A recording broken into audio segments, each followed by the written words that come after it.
Tous les jours, Bruno, vous observez ici la fabrique médiatique et hier soir, vous avez été frappé par un contraste absolument saisissant entre les JT de 20h, celui de TF1 et celui de France 2. Oui, télescopage ce matin, Philippe, entre deux lignes éditoriales diamétralement opposées.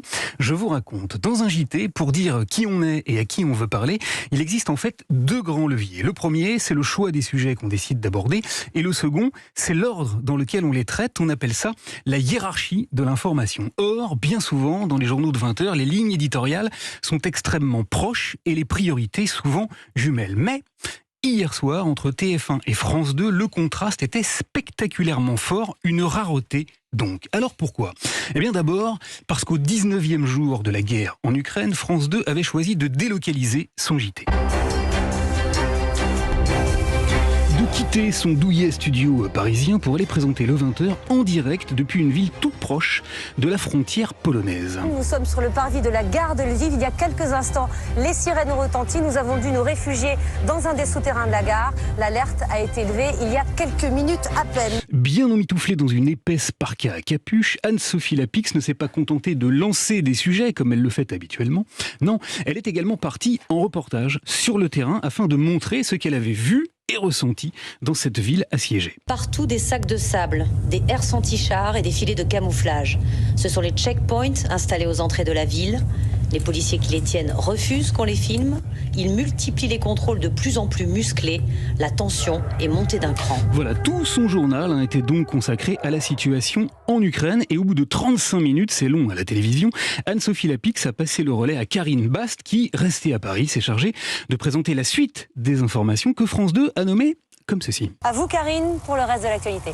Merci beaucoup, Anne-Sophie. Le reste de l'actualité, un peu comme quand dans Groland sur Canal+, on évoque les restes du monde, sous-entendu, tout ce qui est tout de même nettement moins important que la guerre en l'occurrence. Eh bien, figurez-vous que hier soir, ce point de vue n'a pas été du tout partagé par TF1.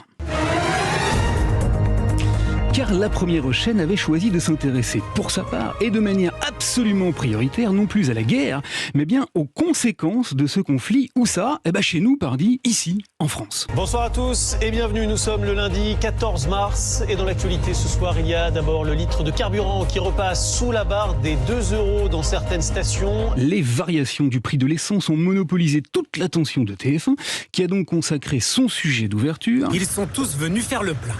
Embouteillage dans cette station-service d'Eure-et-Loir. Mais également ses 3 premiers reportages, car si sur France 2, et pour réécrire un peu personnellement la formule célèbre de Jean-Paul Sartre, l'existence précède l'essence, eh ben sur TF1, c'est le contraire. Peut-être avez-vous eu une bonne surprise en faisant le plein aujourd'hui, le prix du carburant a baissé.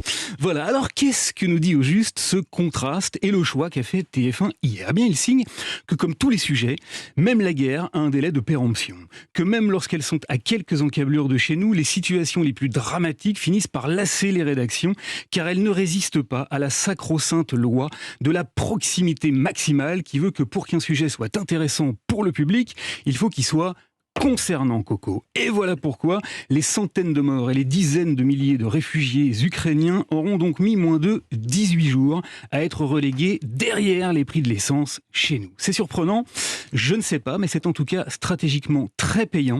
Dimanche soir, comme hier, TF1 a ouvert sur les prix du carburant, tandis que France 2 continuait de démarrer avec la guerre. Résultat, le 20h de la première chaîne a écrabouillé en audience le journal de TF1, ce qui n'était plus arrivé depuis fort longtemps.